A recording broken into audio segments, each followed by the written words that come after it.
trabajo es inglés, español, both, no se sabe. ¿En qué hablamos? ¿En español? ¿Hablamos en español o en inglés? O en Español, hombre. Ah, La vale, mayor vale. parte sabe español. El que sepa inglés.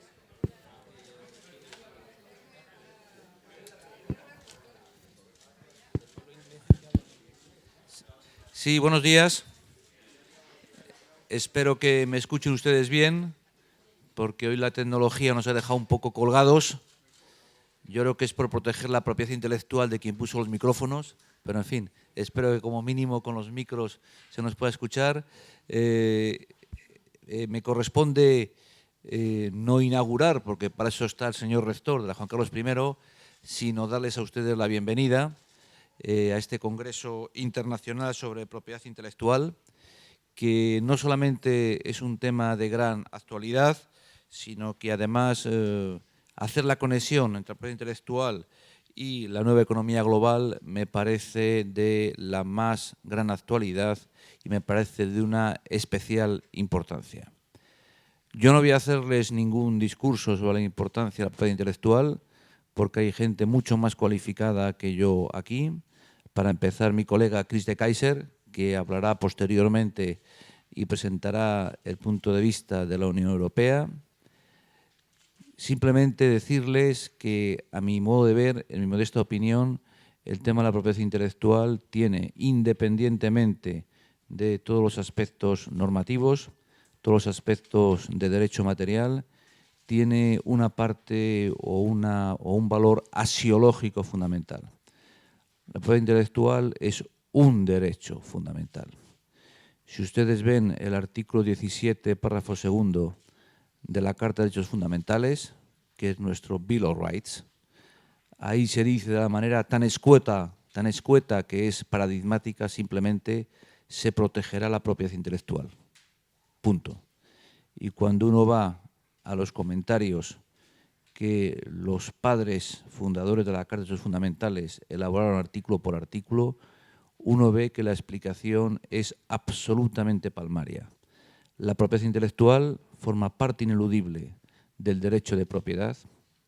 La propiedad intelectual significa que la Unión Europea se adhiere completamente a los compromisos internacionales en materia de respeto al derecho de autoría, y la interpretación y aplicación del derecho a la propiedad intelectual en el derecho de la Unión Europea es el mismo que el alcance que dicho artículo, que dicho derecho, tiene en el marco de la Convención Europea de Derechos Humanos y Protección de Libertades Fundamentales del Consejo de Europa, tal y como ha sido desarrollado por la propia jurisprudencia del Tribunal de Estrasburgo.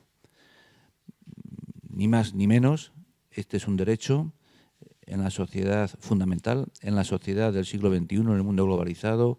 Es evidente que este derecho tiene que pelear y encontrar su lugar al sol permanentemente con el derecho a la libertad de información, con el derecho a la comunicación en su más amplio sentido, pero entre eso y pensar, opinar que no hay derecho a mantener mi propia propiedad creadora, parece que hay una gran diferencia. Pero de todas maneras, como todos estamos de acuerdo en esto, me parece que es inútil que lo repita. Simplemente quería insistir en que para mí propiedad intelectual es la Unión Europea protege la propiedad intelectual porque es un derecho fundamental. Y a partir de ahí discutamos cómo articularla con el resto de los derechos y con el resto de los condicionantes jurídicos, socioeconómicos que existen en el mundo globalizado. Esto es lo único que pretendía decirles. Hablar más de aquí demostraría mi ignorancia de manera aún más clara en estos temas, pero en fin, espero que como mensaje no les parezca demasiado banal y que sea probablemente a partir de aquí donde podamos construir. Y ya sin más, yo no sé si procede, Antonio, que hables tú o que sea el rector, eso os dejo. El último señor rector, pues además de verdad. El señor Antonio Ávila tiene la palabra. Buenos días. En primer lugar, agradecer a la representación de la Comisión Europea en España su cálida acogida para celebrar este seminario, congreso sobre la propiedad intelectual. Por supuesto, también a la Universidad Rey Juan Carlos, dado que nos da la cobertura científica que todo acto y académica que todo acto debe de tener. Y señalar simplemente que hablamos en nombre del Observatorio de la Propiedad Intelectual, que sepan que esto es un foro en el que confluimos prácticamente todas las partes interesadas en el mundo de la propiedad intelectual. El sector público, forman parte de él, el Ministerio de Educación y Cultura y también el Ministerio de Industria, toda la parte privada que tiene que ver con los contenidos, o sea, las industrias culturales, la edición, la música, el cine, pero también las entidades de gestión y también la parte tecnológica, los operadores de telecomunicación, Telefónica, Vodafone, los enlazadores, Google, Twitter, en fin, absolutamente todo el mundo, lo cual demuestra en primer lugar que en España, hablando, se pueden entender las cosas, porque creemos que hay un elemento que nos une, pese a todas nuestras diferencias, porque lógicamente las tenemos y nos tenemos que pelear por tarifa y cosas como esa, pero sin embargo nos une algo mucho más importante, y es el convencimiento que en el tipo de sociedad y de economía a la que vamos, la propiedad intelectual no es solo un derecho fundamental, una de las grandes herencias de la Europa liberal, sino que es un instrumento básico para el desarrollo económico y social y creación de puestos de trabajo, y que si nos juntamos tanto los creadores de contenido como los soportes tecnológicos, la victoria será nuestra. Y además, como convencimiento de lo que decía, es que entendemos que con independencia de las legislaciones nacionales que son necesarias, solo será eficaz una acción justa o necesaria en favor de la propiedad intelectual si funciona la cooperación multilateral. Nunca más verdad ha sido que el principio básico que rige nuestro mundo, que es de la cooperación internacional, por lo menos tras la Segunda Guerra Mundial, nunca ha sido más verdad esa necesidad de cooperación internacional que en materia de propiedad intelectual.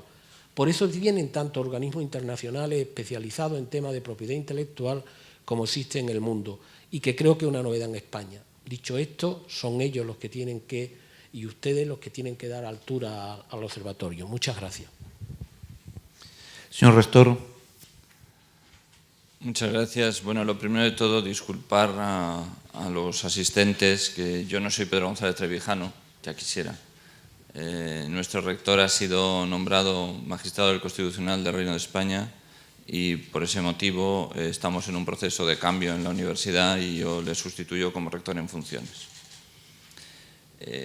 Yo lo primero de todo quiero agradecer a los organizadores de este congreso y felicitarles por la enorme labor que han realizado, tanto el Observatorio de Propiedad Intelectual, el Observatorio Internacional, como el Instituto de la Universidad, como nuestro Instituto de Derecho del Mercado y de la Competencia que dirige don Alberto Alonso Ureva, y a quien yo le quiero agradecer expresamente la labor realizada y la labor que tiene, el empeño que tiene en el desarrollo en nuestra universidad de todos estos temas durante muchos años. La propiedad intelectual es un problema que afecta especialmente a las universidades. Si algún ámbito de la sociedad tiene especial preocupación por el tema de la propiedad intelectual, es precisamente el ámbito universitario. Y en el ámbito universitario la propiedad intelectual se desarrolla en estrecha colaboración, en un debate complejo entre científicos, intelectuales y estudiantes.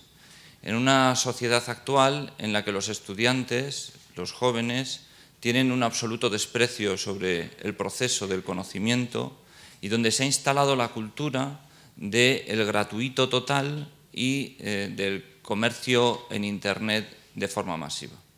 Sobre esto, además, se nos establecen sistemas muy complejos en las universidades, porque en el desarrollo de los nuevos planes Bolonia, en donde la actividad personal del estudiante es muy importante, el desarrollo de trabajos propios, el desarrollo de trabajos autónomos, estamos descubriendo que esa falta de respeto hacia la propiedad intelectual, hacia el desarrollo de las actividades culturales, de la capacidad científica, de la generación de ideas, de docentes, científicos, etcétera, hace que los estudiantes entiendan que es posible capturar todo lo que está en Internet, todo lo que está a su alcance, todo lo que está en ese mundo de ahí fuera tiene que ser absolutamente libre, y cuando se les plantea la necesidad de que eso no es así, se produce un gran rechazo. Pero además quiero destacarles una cuestión que estoy seguro que saldrá en los debates y que es importante. Hay un ámbito intelectual, hay un cierto colectivo intelectual que se está instalando en las universidades y que procede sobre todo pues, de Estados Unidos, pero que ahora también en España se está instalando, que es la idea de la necesidad de que la cultura tiene que ser absolutamente gratuita, de que el conocimiento tiene que ser absolutamente gratuito.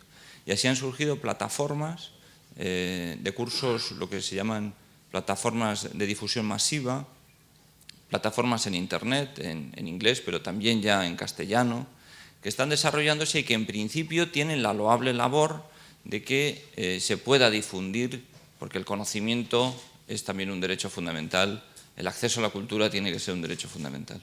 Pero en ese conocimiento gratuito comienza a destruirse la capacidad intelectual. Y es evidente, y todos lo sabemos, que aquello que es absolutamente gratis al final se acaba devaluando, al final se acaba depreciando. Hay que valorar el conocimiento, hay que rescatar la importancia de la propiedad intelectual, hay que hacer un cambio cultural, un cambio de conocimiento, y en eso evidentemente las universidades tenemos un papel fundamental, porque son esos jóvenes, la sociedad del futuro, los que tienen que comprender a través no solo de un marco jurídico, que es fundamental, el desarrollo creo mucho más elaborado del marco jurídico que actualmente tenemos sobre la defensa de la propiedad intelectual, sino también de una cuestión cultural.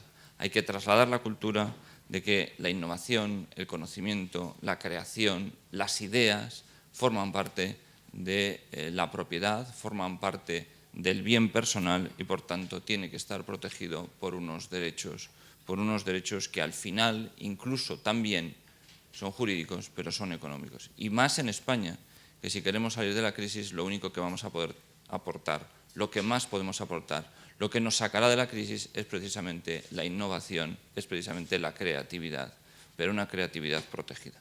Por eso, este congreso es especialmente oportuno. Por eso resalto, y comentaba al principio, el agradecimiento a los organizadores de este congreso, porque es muy importante que existan foros de debate sobre esta cuestión y que lleguemos a conclusiones que nos permitan resaltar la importancia de la propiedad intelectual, la importancia de defender los derechos del conocimiento de aquellos que nos dedicamos a la creación científica, a la creación intelectual. Y agradecerles nuevamente a los organizadores, al señor Fonseca por habernos acogido en este magnífico local y a los asistentes, que estoy seguro de que aprenderán y disfrutarán muchísimo con este congreso, que siendo el primero, esperemos que sea el primero de un largo listado de avances, debates, compartir experiencias y progreso en el conocimiento de este tema. Pues muchas gracias.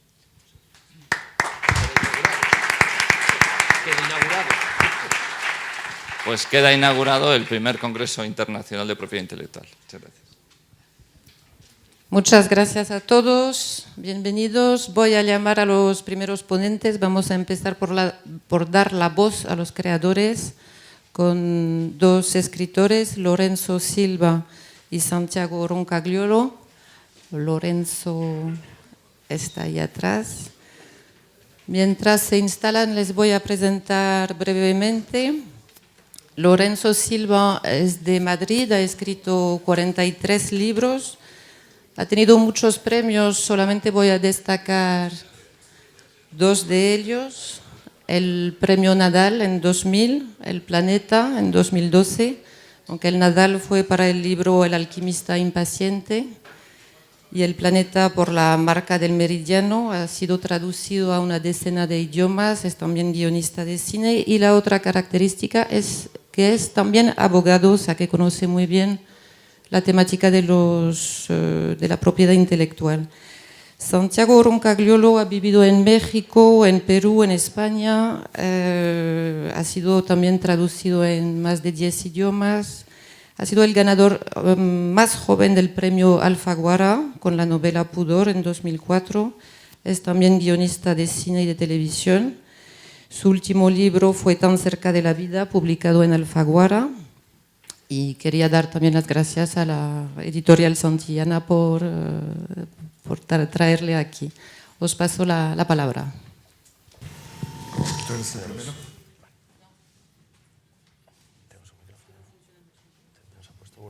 Tienes uno puesto aquí. Tenemos 15 minutos de los dos, ¿no? O sea que... Muy bien, pues... ¿Se oye? ¿No? ¿Sí? Bueno, buenos días a todos. Quiero agradecer especialmente la invitación a intervenir en este congreso junto a mi compañero y amigo Santiago Roncayolo, primero por permitirme compartir mesa con él y segundo, pues por en este comienzo de la sesión darnos voz a los creadores o por lo menos a los titulares de algunos derechos de propiedad intelectual, ¿no? Yo no tengo ninguna representatividad respecto de mis compañeros, solo me represento a mí mismo y solo puedo hacer, en este ratito que nos han dejado al comienzo del Congreso, una serie de simples constataciones, no voy a hacer mucho más.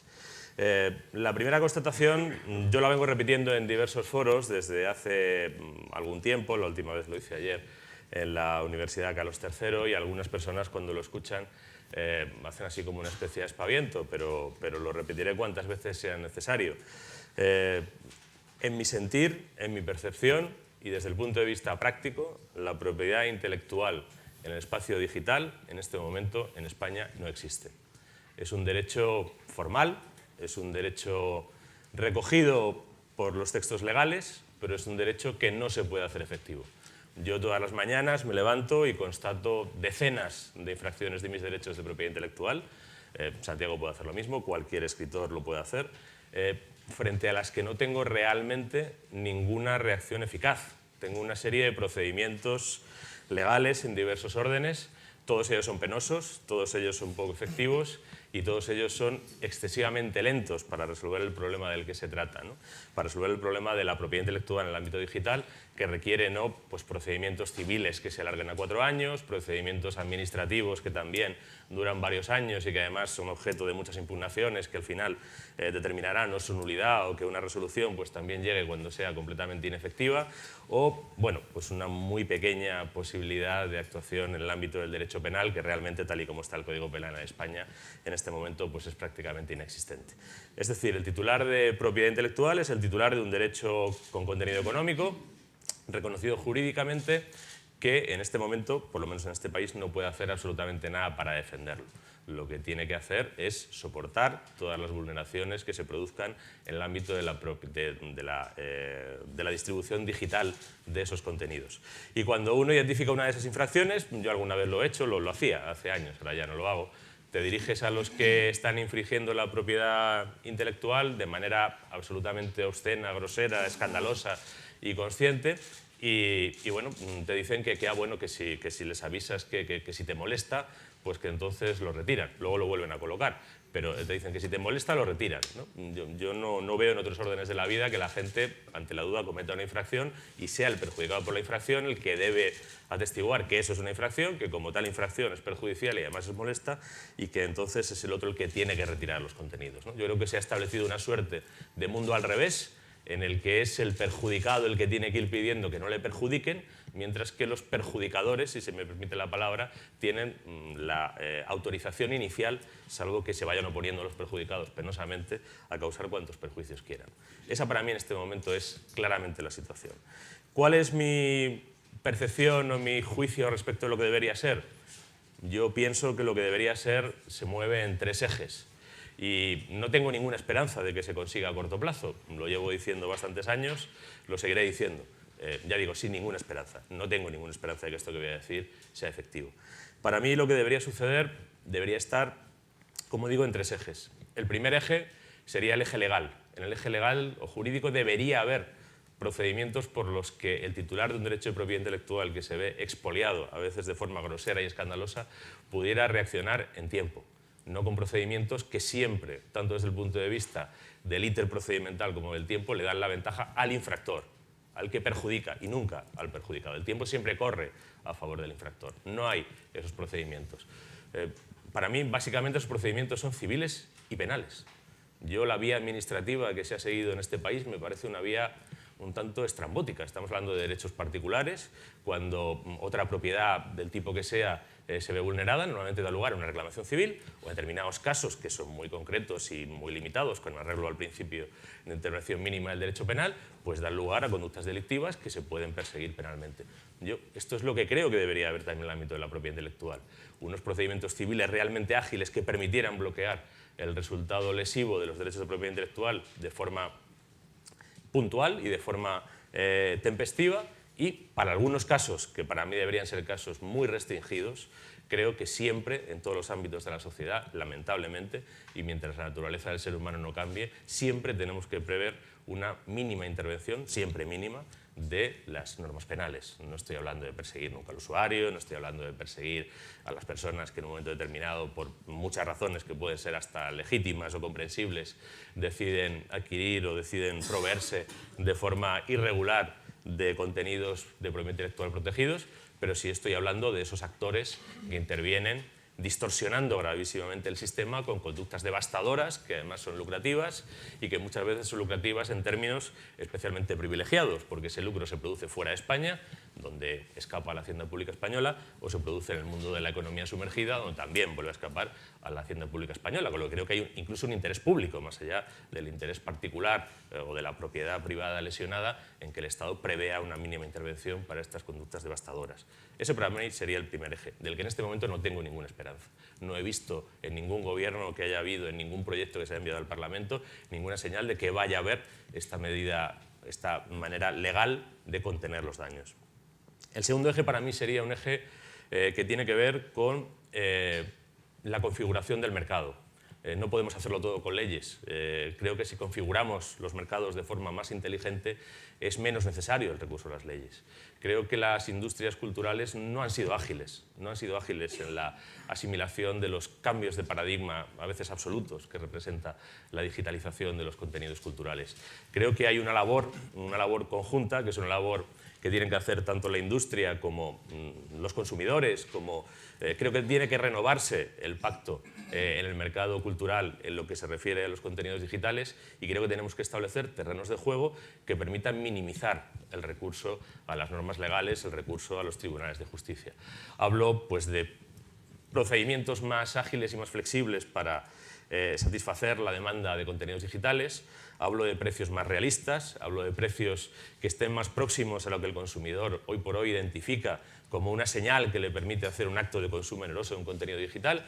Yo, salvo que alguien me demuestre lo contrario con argumentos que nunca he visto por ningún lado, no me parece que poner un ebook a 15 euros o 18 euros sea una señal de ese tipo. Me parece que a esos precios no hay encuentro con el 90 y muchos % de los compradores y, por tanto, estamos generando un problema desde la industria, y creo que habría que encontrar ese territorio de encuentro que supone un esfuerzo por la industria y también supone un esfuerzo por parte de los consumidores, y en particular los consumidores españoles.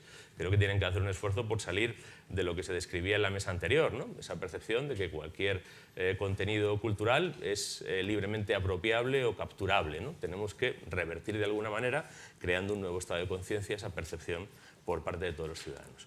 Y en tercer lugar, pues yo tengo la sensación, a lo mejor hago un análisis muy simplista de la situación, porque cuando lo hablo con otras personas a veces me ponen caras raras, como si estuviera diciendo cosas raras, ¿no? Pero yo tengo la sensación de que en este mercado, aparte de la industria con su mayor o menor habilidad, aparte de los consumidores con su mayor o menor disposición a consumir en términos verosímiles, aparte de estos agentes un poco filibusteros que van navegando entre los resquicios y sacando tajada, hay otros actores. Esos actores son compañías muy grandes que además, para mí, en muchos casos, tienen algo que se parece o podría parecerse a una posición dominante. Compañías a las que, según yo estudié hace muchos años cuando estudié Derecho, pues hace ya bastante tiempo que se elaboraron unas normas para que ese tipo de posiciones no pudieran convertirse en fuente de abusos, ¿no? Tengo la sensación de que aquí intervienen compañías, no voy a decir nombres, creo que está en la mente de todas y de todos, y además no solo son compañías tecnológicas, que intervienen en este mercado, que acaban haciendo suyas rentas que se producen dentro de este mercado y que lo hacen desde el ejercicio de una posición que no es una posición de libre competencia, que es una posición de oligopolio, incluso en algunos casos de monopolio de oferta directamente. Yo, no sé, estudié, ya digo, que había que tener unas autoridades de la competencia que intervinieran en estos casos. Las veo completamente ausentes en lo que se refiere a la intervención de este tipo de agentes que están muy presentes en este mundo y a los efectos que causan, que en muchos casos no son positivos, dentro de lo que es la formación de la oferta y la demanda en el mercado cultural, en el espacio digital. Eso es lo que creo que debería pasar. ¿Creo que va a pasar alguna de las tres cosas? Pues la primera, ya digo, no cuento con ella, la tercera tampoco cuento con ella, y la del medio, pues bueno, creo que hay un cierto número de personas que están contribuyendo a ella. Yo personalmente en este momento como creador ya digo, partiendo de la constatación de que tengo una propiedad intelectual que es puramente nominal, que no está protegida, que no espero que eso cambie en un futuro ni a corto plazo ni a medio plazo, pues en lo que me centro es en tratar de renovar día a día el pacto con mis lectores. El pacto yo escribo, lo que hago y lo que produzco son textos, luego al final los destinatarios de mi trabajo son lectores.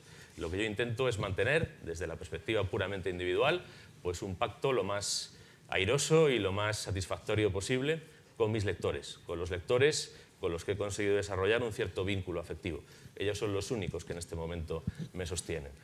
Con esos lectores pues puedes aspirar a que después de bajarse un libro gratis, pues a lo mejor decidan comprárselo en papel, que con esos lectores puedes esperar que a lo mejor ese libro que está perfectamente accesible a precio cero en la red, a través de Google en 3 clics, pues en lugar de hacerlo así, gastarse 5, 6, 7, 8 euros. Y bueno, en este momento creo que el creador lo único que tiene es tratar de mantener ese pacto con ese subconjunto de sus lectores. El grueso del conjunto, pues ya sabemos que no va a ir por esta vía. Gracias, Lorenzo. Vamos a pasar ahora la palabra a Santiago Roncagliolo. Afortunadamente tengo poco tiempo porque el análisis que ha hecho Lorenzo es mucho más sólido y completo del que yo voy a hacer. Yo siempre compro mis libros piratas en Perú. Hay una industria muy desarrollada y muy sofisticada en Perú y países alrededor de la piratería de libros. Puedes comprar libros en el semáforo, puedes comprar libros en la playa, pasan los vendedores con los libros y yo siempre compro algún ejemplar de los míos por curiosidad. A veces mi nombre sobre todo está mal escrito, pero en general el libro es parecido al que apareció. Y una vez me quedé conversando con uno de los vendedores de piratas, le dije, yo soy el del libro, y el tipo me dijo, qué bien, usted es un éxito, me dijo, se está vendiendo mucho. Y yo le dije, pero es que yo no cobro nada de lo que usted vende. Sí, la verdad, es una injusticia, me dijo. Pero usted es consciente de que lo que está haciendo está mal, usted es consciente de que lo que está haciendo es prácticamente un robo, está vendiendo el trabajo, no solo mi trabajo como autor, sino el trabajo de correctores, diseñadores, el de fotógrafos de portada, en fin, está vendiendo y quedándose con todo el dinero del trabajo de mucha otra gente.